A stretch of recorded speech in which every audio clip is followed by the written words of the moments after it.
that down, let's move on to this, shall we? Not a lot of things that I love more than being pleasantly surprised by a movie.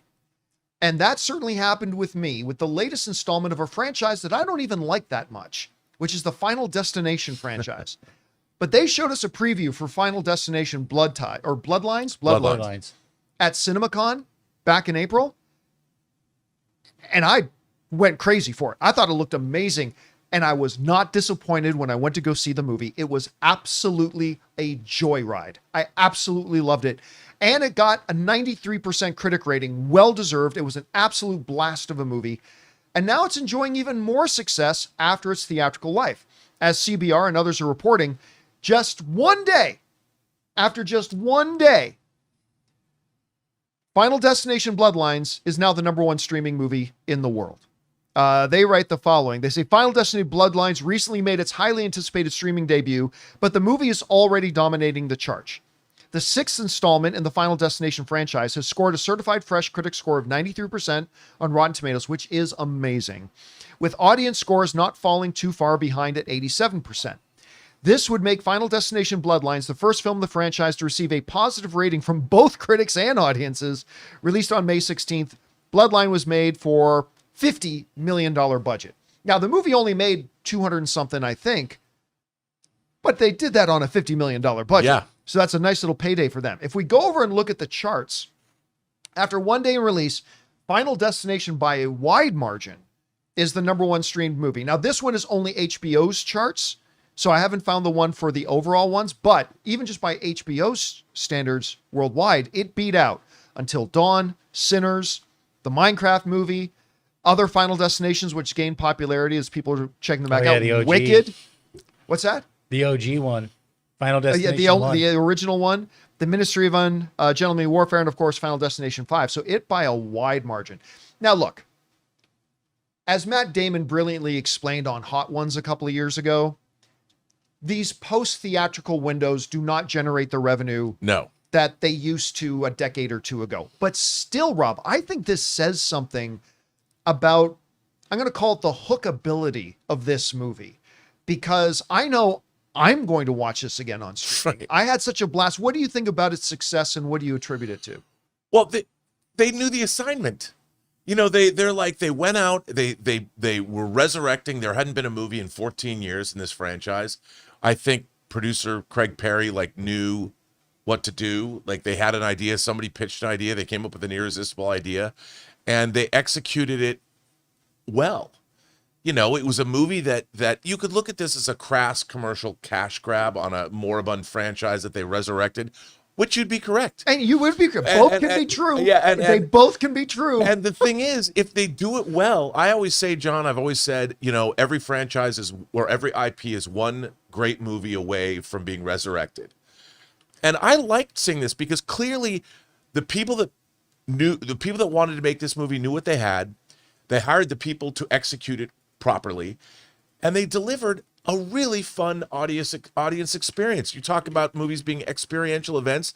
This movie was, aside from the fact that looks nothing like the Space Needle, this movie is a hoot.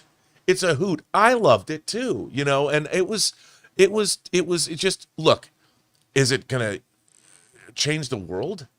No. No. But if you're having a bad day and you want to sit down for 95 or 100 minutes, however long this movie is, this film will get you where you want to go. And that's all you can expect from any piece of entertainment. And again, you know who knew this was going to be good? Pam Abdi and Mike DeLuca at Warner Brothers. You know, they're like, hey, we're going to New Line coming back. We had Companion at the beginning of the year, which should have done much better than it.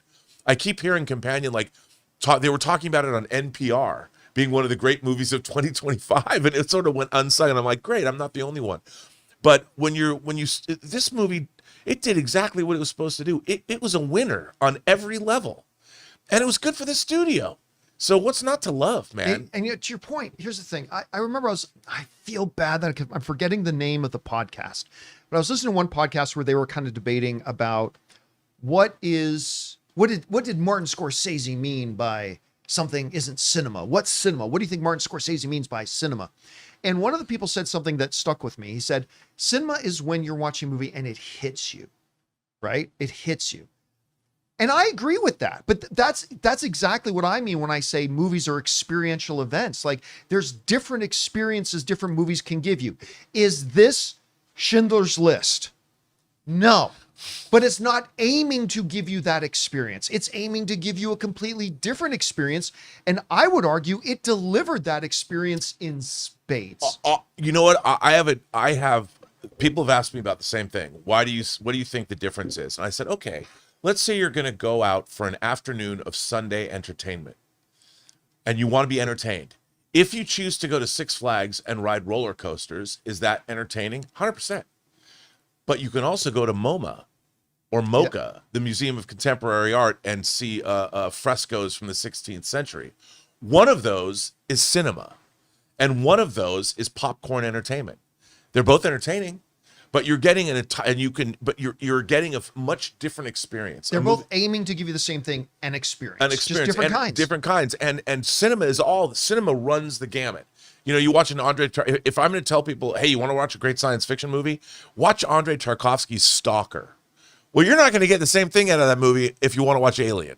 And I have to judge if I'm going to tell my friends, there's a lot of them that aren't going to get much out of Stalker. They're going to be like, Rob, that was like watching paint dry. And I have other friends that are going to be like, that was the secrets of the universe. It changed my life. But they're both valid. They're both using, Alien that's a bad example. Battle Beyond the Stars or Galaxy of Terror would be a better version of what I'm trying to say. But you can be transformed by both.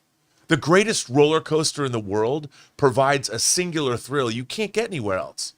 Just like a great horror movie gives you something you're not going to get if you're watching When Harry Met Sally. And by the way, to the people that would say, but John, one is easier to make than the other, I would radically disagree. I do You too. want to know what proves making a great, entertaining, experience-delivering Final Destination is not easy?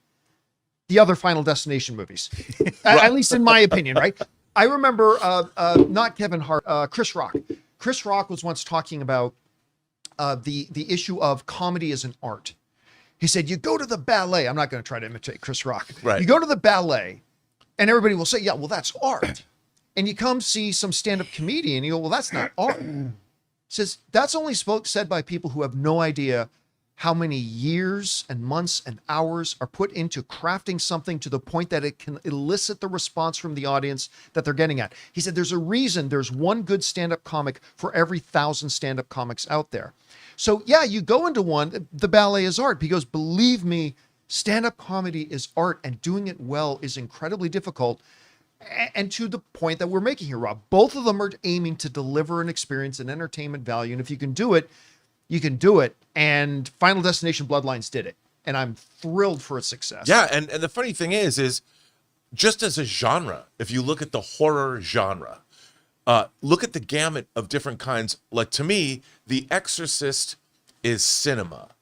And say, I don't know, Killer Clowns from Outer Space is entertainment. I mean, they're both using the medium of film. Yep. But I'm not going to tell you that Killer Clowns from Outer Space is equal to The Exorcist, because it's not. And that's what Martin Scorsese was saying. You know, I mean, it's as simple to understand as that. All right, guys, question is for you. What do you think about this? I mean, from one day being on streaming, Final Destination Bloodlines is already a global hit on that rate. Again, it doesn't generate the revenue that it used to, but I mean, it just shows that this thing really hooked on people. What do you attribute that to? Whatever your thoughts are, jump down to the comment section below and let us know your thoughts. Hey guys, thanks so much for watching this video. Make sure you like the video, leave a comment, and subscribe to our channel. And don't forget, we have a daily podcast called the John Campea Show podcast, available on Apple Podcasts, Spotify, or your favorite podcasting app of choice. Go and subscribe to it today so it'll be there when you need it.